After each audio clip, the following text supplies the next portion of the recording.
Bismillahirrahmanirrahim. Bismillahirrahmanirrahim. Alhamdulillah nahmaduhu wa nasta'inuhu wa nastaghfiruh wa na'udzu billahi min shururi anfusina wa sayyiati a'malina. May yahdihillahu fala mudilla lahu wa may yudlil fala hadiya lahu. Asyhadu an la ilaha illallah wahdahu la syarika lahu wa asyhadu anna Muhammadan abduhu wa rasuluhu la nabiyya ba'dah. Bismillahirrahmanirrahim. Nawaina at-ta'allum wa ta'lim wa tadakkur wa tadhkir wa naf'a wal intifa' wal ifadata wal istifada wal hatha ala tamassuk bi kitabillah bi sunnati rasulillah wa du'a ila al-huda wa dalala ala al-khair ibtigha'an wajhillah wa mardatihi wa qurbihi subhanahu wa ta'ala. Subhanaka la ilma lana illa ma 'allamtana innaka antal alimul hakim. Apa ya teman-teman ya, jadi awal-awal nih Ana mau nyampein dulu ya maksud tujuan ngajak. Jadi saya ngajak nih Pak, ngajak saudara-saudara. Sebetulnya tujuannya biar kagak ketemunya itu biar ketemunya itu kagak lebaran doang. Ya kalau kagak bisa seminggu sekali, sebulan sekali misalkan. Ya kalau bisa syukur-syukur bisa seminggu sekali, alhamdulillah. Dan tujuannya sebetulnya bukan pengen ngajarin, tapi lebih pengen ke belajar. Artinya butuh teman belajar. Kita tuh harus punya teman belajar. Jadi nasihat guru Ana itu waktu sebelum pulang ke Indonesia pas dari Sudan. Ya, kalau ngajar itu mah di mana aja bisa. Ya, ibarat kata lu nih nanti pulang ke Indonesia ngajar di mana aja mah bisa, maksudnya banyak. Ada aja yang mau nerima ngajar, belajar. Ya, belajar. Kadang kalau ada daurah di mana? Kemarin ke Tawangmangu 2 minggu, kadang ke Garut. Ya, ada guru kita di Garut itu ada Kiai Qudsi. Ya, kemarin di Tawangmangu sama Syekh dari Yaman gitu kan, segala macam. Pokoknya kagak tahu yang minta sama Allah tuh supaya bagaimana caranya dikasih kesempatan terus biar bisa belajar gitu. Nah, ini sebetulnya tujuannya ya lagi-lagi bukan pengen menggurui, bukan pengen ngajar, karena ini juga orang pondok, ini juga orang pesantren, semuanya pada ngerti bahasa Arab semua ini, bahkan lebih mengerti, lebih paham daripada saya mungkin ya semuanya. Tujuannya Ega ketawa bang.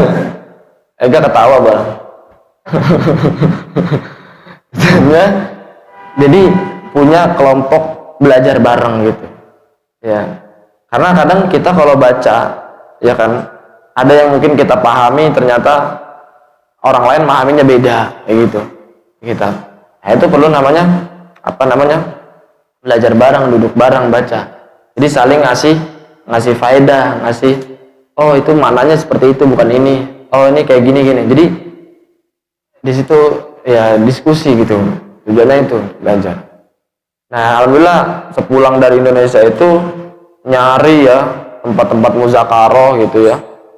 Ya alhamdulillah dapat kayak di Bekasi, kita tiap hari Sabtu di Benwis. Alhamdulillah itu pakai Fathul Mu'in itu. Ya. Fathul Mu'in. Ya. Kalau mau yang sebenarnya banyak ya. Kalau kita mau muzakarah pasaran sama kiai-kiai, kalau kita di Tebet sama Kiai Marwazi, ya itu bahasa Sunan Tirmizi tiap hari Minggu, ya Sunan Tirmizi.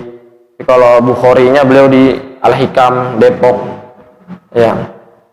Kadang kalau ada sanadan juga, kalau ada syekh dari Mesir gitu. Intinya, alhamdulillah minta terus sama Allah Subhanahu Wa Taala biar tetap dapat lingkungan belajar, gitu ya. Ya pokoknya kalau nggak belajar ngajar gitu aja. Ya, tapi ya kan ngajar pun itu tujuannya untuk belajar, karena kan sebaik-baik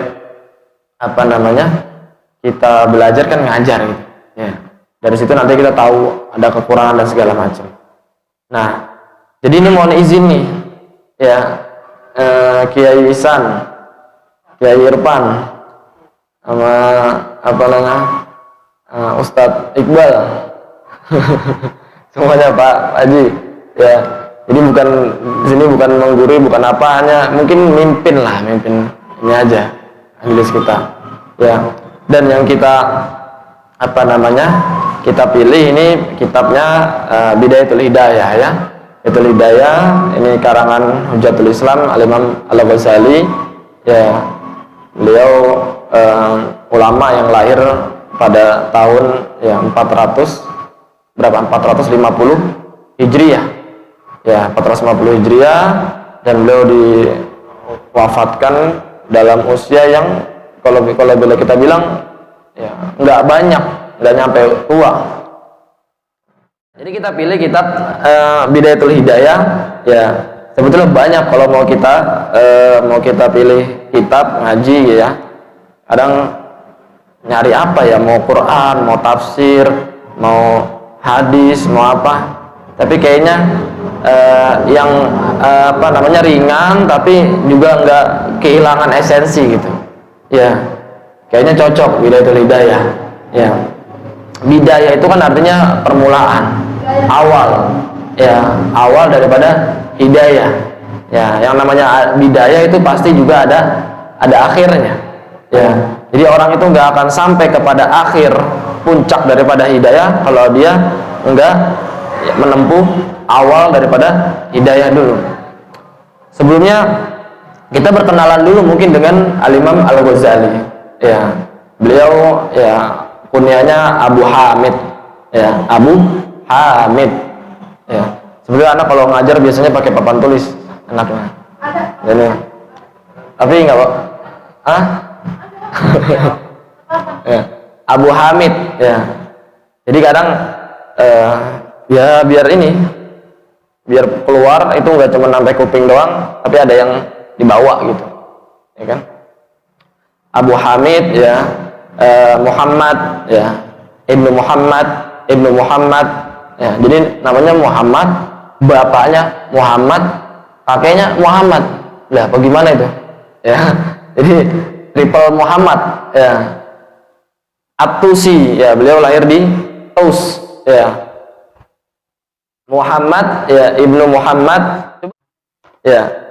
Jadi tadi ya kita kembali ke Al-Imam Al-Ghazali ya. Tadi nama kunyah beliau namanya Abu Hamid. Jadi biasa karena Rasulullah SAW mempunyai kunyah ya Abul Qasim ya. Kita diajarin untuk berkunyah juga. Salah satunya ya tujuannya untuk i'tiraf, untuk ta'rif. Karena nama-nama orang Arab dulu banyak yang sama. Ya, dengan kunyah ini bisa bedain ya. Karena namanya Muhammad. Oh, Muhammad Pisangan apa Muhammad Kampung Jembatan? Sama-sama Muhammad, tapi Abu siapa gitu. Ya. Oh, Abu Hamid, yang Abu Hamid. Oh, berarti yang Pisangan. Ya. Ini. Dan ini juga salah satunya kalau dalam pembahasan sihir ya. Itu kan dia harus tahu namanya. Ya, tahu namanya. Kadang dengan kunyah memalingkan nama itu juga jadi mempersulit orang yang ingin berbuat jahat ya, kalau namanya itu dialihkan. Itu jadi kebiasaan para salaf itu, mereka punya kunyah ya, khususnya ulama-ulama hadis ya. Tadi namanya Abu Hamid, beliau namanya Muhammad ya. Tadi Ibnu Muhammad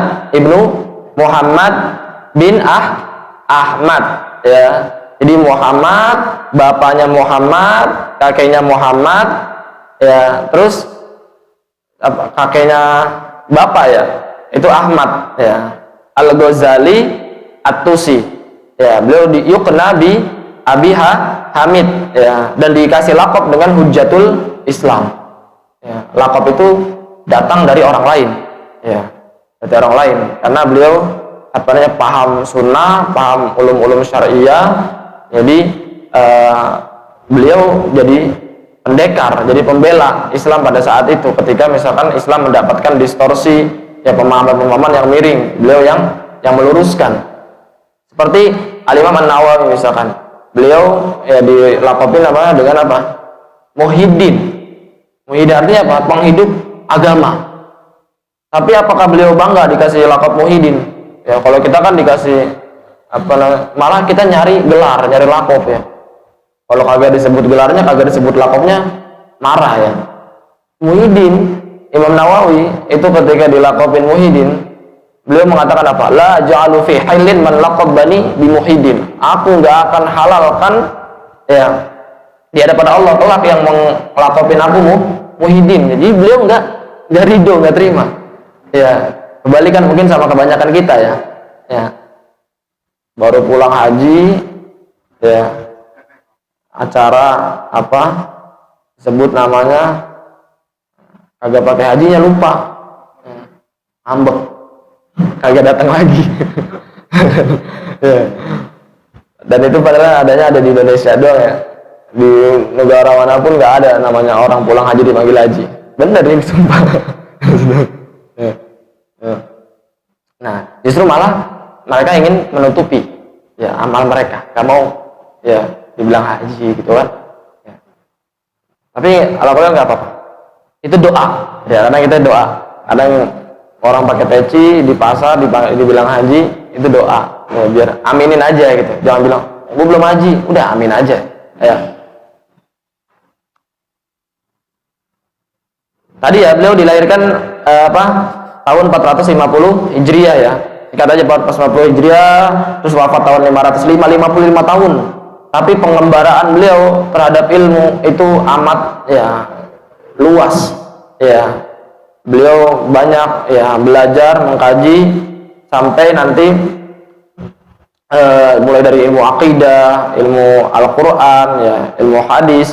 Nah ilmu hadis ini nanti baru beliau dalami lagi ketika di akhir hayatnya, ketika beliau kembali lagi ke kota Tus ya. Nanti beliau sempat berhaji ya ke Makkah ya, itu di usia-usia mendekati 500 ya, ketika masuk usia 490-an Hijriah ya, ketika usianya udah 40 tahunan beliau melaksanakan haji ya. Setelah haji beliau nggak balik ke Tus, tapi lanjut ke Damaskus ya, ke Syam ya, Syam ya. Di sana belajar berguru juga, banyak merenung muhasabah, bahkan beliau sampai pada puncak apa namanya mentereng.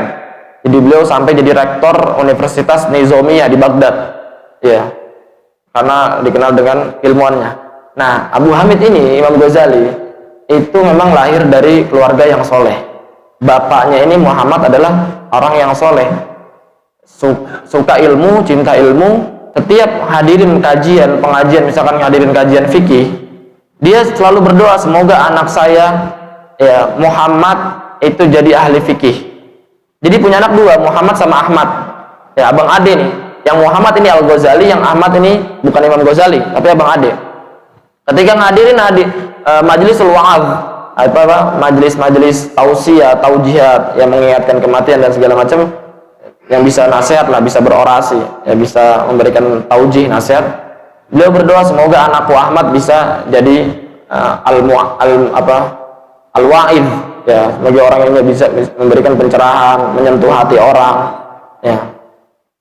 Sampai akhirnya beliau diwafatkan, ayahnya ini diwafatkan ya, tapi sebelum wafat sempat memberikan wasiat kepada temannya yang dia juga orang baik, orang soleh ya, tapi tidak disebutkan namanya, disamarkan ya, beliau berwasiat ini nanti kalau misalkan sepeninggalanku, tolong Muhammad sama Ahmad dijaga ya, tuntun dia untuk terus bisa belajar nuntut ilmu ya. Ini nanti anak udah siapin uang sekian, cuma sekian gitu ya, semoga cukup untuk dia untuk dia belajar ya. Singkat cerita, meninggal ayahnya ya, temannya tadi memegang wasiat ya ayahnya Imam Ghazali, dipegang, akhirnya dituntun untuk diarahkan belajar dengan guru-guru dengan menggunakan nafkah yang diberikan sisa daripada ayahnya itu, sampai pada akhirnya kehabisan ya. Udah habis sisa nafkahnya itu, akhirnya dia disarankan untuk sekolah di sekolah formal, madrasah ya. Jadi dulu sama kayak mungkin sekarang ya, kalau sekolah madrasah formal itu dapat sangu gratis ya, jadi nggak perlu biaya, bahkan dapat makan siang gratis ya. Mungkin dapat susu juga ya.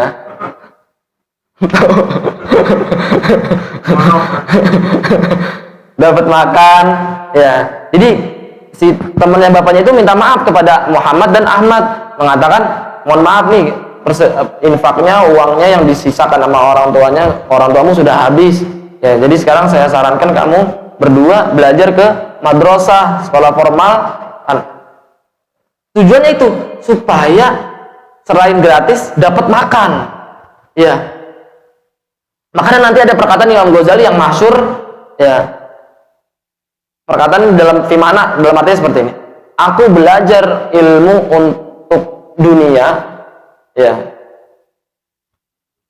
fa'aba al ilmu an yakuna niyati ad dunya. Jadi ilmu itu menolak niatku belajar untuk dunia. Jika dia pertama kali belajar itu di madrasah untuk biar dapat sampingan makan gitu, biar sehari-hari. Tapi nanti seperjalanannya historinya untuk ilmunya Imam Ghazali, seakan-akan memang niat tersebut sama Allah Subhanahu wa taala disalahkan dan beliau diarahkan kepada niat yang benar. Ya. Ya, sampai keilmuan beliau dikenal, sampai nanti beliau diangkat menjadi rektor di Universitas Nizamiyah. Itu universitas terbesar ketika itu di masa itu. Ketika itu zaman Khalifah Abbasiyah. Ya. Udah sampai mentereng ya. Bayangkan, beliau udah kaya raya, dapat mukafa'ah langsung dari khalifah. Ya, keilmuan juga tinggi. Itu beliau sempat merenung, lalu beliau melepaskan semua apa yang sudah beliau capai itu, baik daripada keilmuan dan dunianya ya, posisi beliau dalam keilmuan sebagai rektor dan harta beliau yang juga sudah banyak, beliau lepaskan semua waro'a zohri, beliau mengatakan itu, beliau lepaskan semua, tinggalkan di belakang pundakku ya. Nah di situ baru nanti beliau melakukan perjalanan perjalanan apa itu namanya, religiusnya, muhasabah ya. Beliau mulai dari nol lagi. Di antaranya beliau tadi pergi haji ya, berangkat ke tanah suci, baru nanti beliau menghilangkan popularitas. Artinya dia sudah sampai puncak popularitas, beliau lepaskan semua ya, beliau lepaskan semua ya. Salah satunya itu beliau dapati karena renungan beliau terkait dengan niat dan juga dengan ilmu-ilmu yang berkenaan dengan batin gitu ya. Nah, itu sekilas tentang Imam Ghazali. Dan banyak sekali ketika beliau kembali ke Tus ya, sekitar usia 5 tahun 6 tahun sebelum beliau wafat. Nah di situ baru beliau ngarang-ngarang banyak buku. Di antaranya ini Bidayatul Hidayah ya, dan juga ada Ayyuhal Walad ya. Bahkan Ihya Ulumuddin itu juga beliau selesaikan itu di akhir-akhir hayat ya, ketika beliau sudah kembali ke Tus lagi, udah kembali ke kampung. Jadi dari Pisangan udah ke Madura, udah ke Kalimantan, udah ke Mekah, udah kemana aja, sampai nanti balik ke kampung lagi, ke Pisangan lagi. Ya akhirnya gitu. Ya. Baru di situ beliau fokus mengarang, nulis-nulis kitab dan buku. Ya, dan kita bisa lihat ya, di antara tanda keberkahan ya orang ulama itu daripada karyanya ya, karyanya itu sampai sekarang dibaca ya, itu menunjukkan keikhlasan ya. Jadi segala sesuatu yang dimulai dengan ikhlas, insya Allah akan Allah abadikan ya. Tapi segala sesuatu yang tidak dengan keikhlasan, maka itu bisa sirna lah ya, dengan mudah. Nah kita langsung mulai ya ke khutbah tul kitab. Anak maunya sebetulnya ada yang baca gitu kan, mungkin Ihsan baca gitu, Irfan gitu kan. Ya.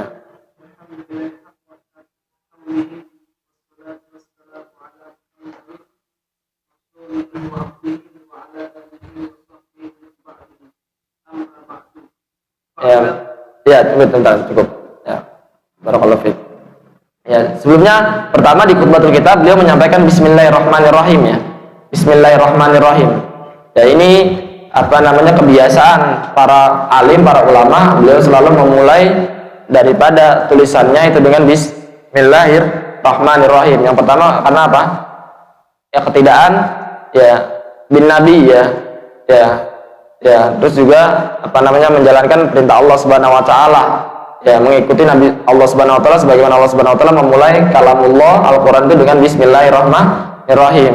Dan juga Nabi sallallahu alaihi wasallam ya apa namanya banyak dalam munasabah beliau memulai dengan bismillah, mau berhubungan, mau makan, ya. Sampai surat menyurat beliau memulai dengan bismillahirrahmanirrahim. Dan bismillahirrahmanirrahim ini terdiri dari 4 ya. 4 huruf, 4 kata. Jadi bismi Allah Ar-Rahman Ar-Rahim. Ya, apa? Bismi ya dengan menyebut ya nama Allah, ini yang kedua, Ar-Rahman yang Maha Pengasih, Ar-Rahim yang Maha Penyayang. Nah, ini kalau kita baca syarahnya Maraqil Ubudiyah ya, Syekh Muhammad Nawawi Al-Bantani, beliau punya syarah atas Bidayatul Hidayah kan, Maraqil Ubudiyah. Ada penjelasan yang bagus dari beliau. Beliau menyampaikan 4 kalimat dalam basmalah ini itu pertama isyarat kepada pertolongan Allah terhadap hamba-hambanya yang muslim ya, menghadap syaitan ya. Yang dia setan mengatakan aku akan mendatangi Bani Adam dari depan dan dari belakang, dari sebelah kanan dan dari kiri ya. Depan, belakang, kiri, kanan berapa? 4 ya. Depan, belakang, ya kiri, kanan. Kan kita doa diajarkan ya. Pagi, petang, gimana bacanya? Allah alimul ghaibi wasyahada fatirus samawati wal ardh wa aqtarif nafsi wa na'udzu ila muslim min baini adamil khalfi wa yamini wa shimali wa min fawqi, ya kan? Ada 2 seperti itu.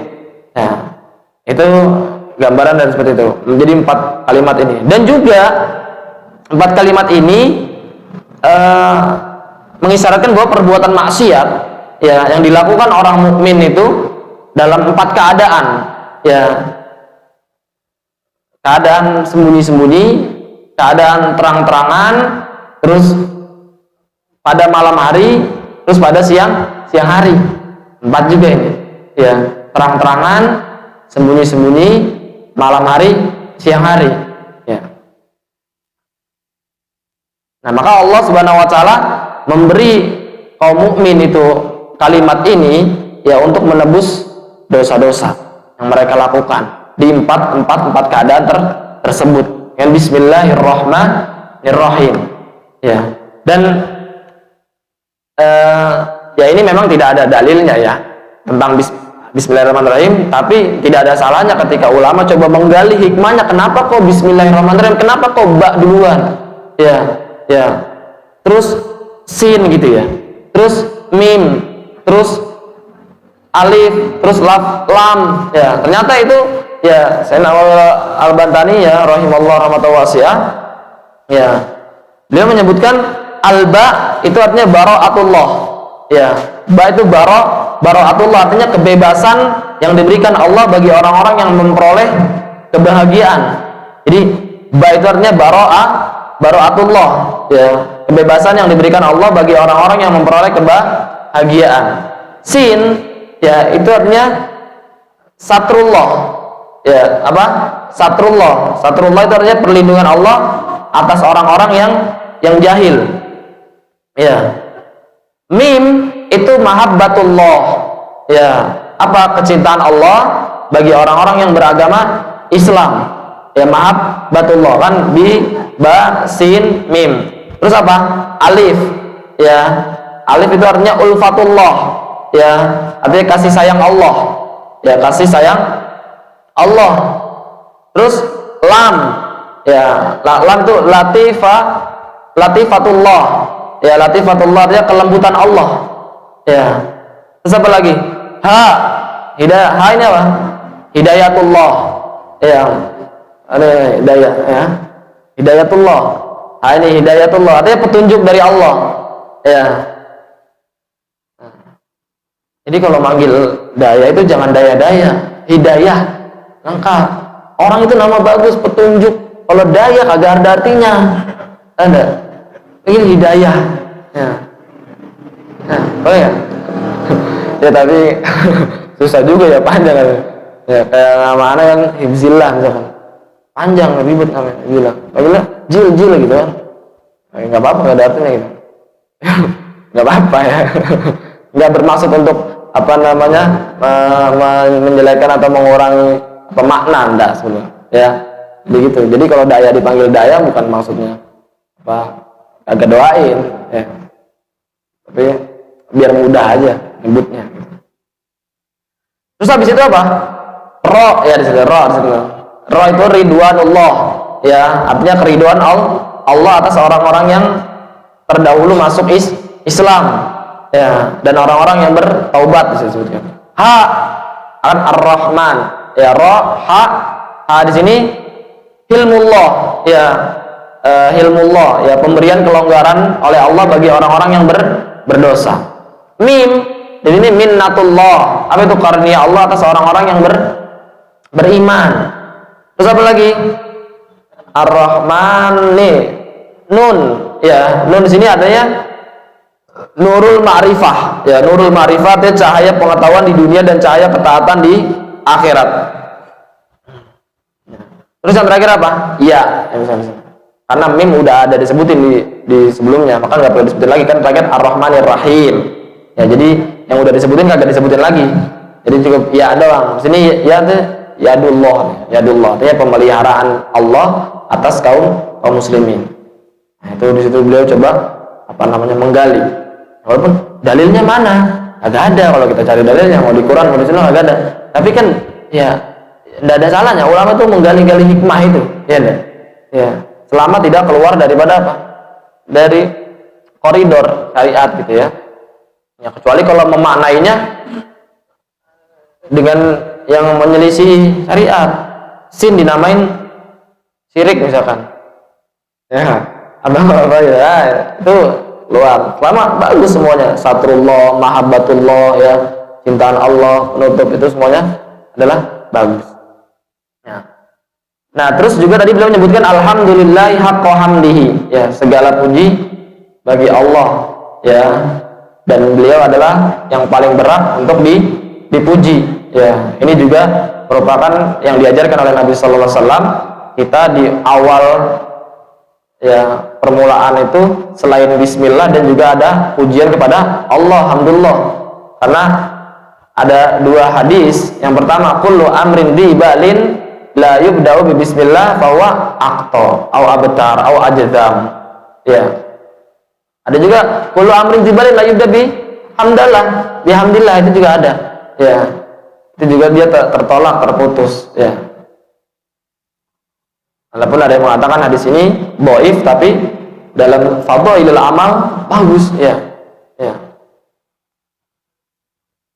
Wassalatu wassalamu ala Muhammadin rasulihi wa abdihi, ya, biasa salawat ya, salawat dan salam kepada Muhammad ya, rasulnya Allah, masih utusan Allah, wa abdihi, dan hambanya Allah. Jadi kata rasul kayak kita bersyahadat asyhadu an la ilaha illallah wa asyhadu anna Muhammadan abduhu wa rasuluhu, itu lebih dekat. Kenapa?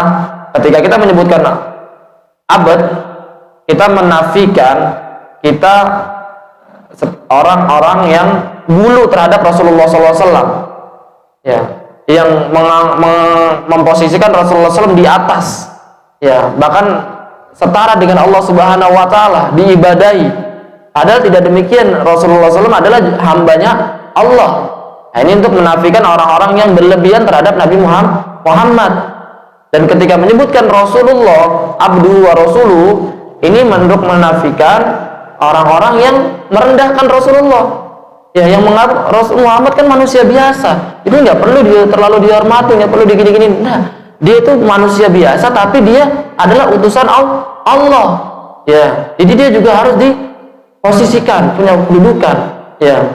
Jadi makanya abduhu wa rasuluh. Abduhu itu untuk orang yang berlebihan, rasuluhu itu untuk orang-orang yang meremehkan, merendahkanmu Muhammad, tidak memposisikan Muhammad karena kita tahu bahwasanya Muhammad adalah afdalul khalqi, ya, penciptaan Allah yang paling baik, ya, di muka bumi ini, ya. Di antara semua penciptaan Allah yang paling baik adalah apa?